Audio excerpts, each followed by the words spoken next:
জান্নাতের সর্বশ্রেষ্ঠ নেয়ামত কি? রাসূল সাল্লাল্লাহু আলাইহি সাল্লাম এই ব্যাপারে কি বলেন? জান্নাতীরা সবাই যখন জান্নাতে প্রবেশ করবে তখন একজন ঘোষণাকারী ঘোষণা করবে, তোমাদের জন্য এখন অনন্ত জীবন, আর কখনো তোমরা মরবে না।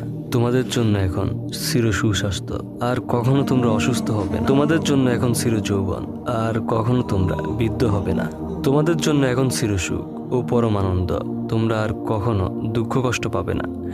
জান্নাতের প্রতিটা মুমিনের ঘর হবে স্বর্ণ দ্বারা নির্মিত। মণিমুক্তার কঙ্কর ব্যবহৃত হয়েছে জান্নাত নির্মাণে। এই সব মুমিন বান্দা ভোগ করবে। রাসূলুল্লাহ সাল্লাল্লাহু আলাইহি সাল্লাম বলেছেন, কখনো তার পরনের পোশাক পুরাতন হবে না এবং তার যৌবন কালো শেষ হবে না।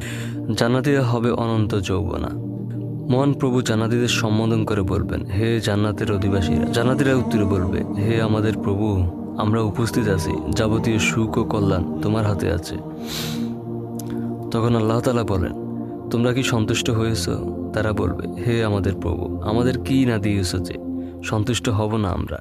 তুমি তো আমাদের সেই সব জিনিস দান করেছ যাহা তুমি তোমার কোনো সৃষ্টিকে দান করনি। তখন আল্লাহ বলবেন, এর চেয়ে উত্তম কিছু তোমাদের দান করব, তোমরা বলো সেটা কি? তারা বলবে, এর চেয়ে উত্তম বস্তু কি হতে পারে?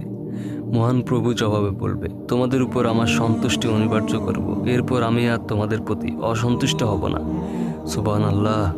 কিছু সাহাবী রাসূল সাল্লাল্লাহু আলাইহি সাল্লামের সঙ্গে। তখন রাসূল সাল্লাল্লাহু আলাইহি সাল্লাম পূর্ণিমা রাতে চাঁদের দিকে তাকিয়ে বললেন, শোনো, নিশ্চয়ই তোমরা তোমাদের প্রতিপালককে তেমনই স্পষ্ট দেখতে পাবে যেমন স্পষ্ট দেখতে পাচ্ছ এই চাঁদকে। আল্লাহকে দেখতে তোমাদের বীরের সম্মুখীন হতে হবে না। যার আমল যতটুকুই আছে সেদিকে আল্লাহ তাআলা তাকাবেন না। যারা জান্নাতি হয়েছে তাদের সবাইকে অমরত্ব দান করবেন, বা তারা কখনো আর মরবেন। বাকিটা আল্লাহ তাআলার হাতে।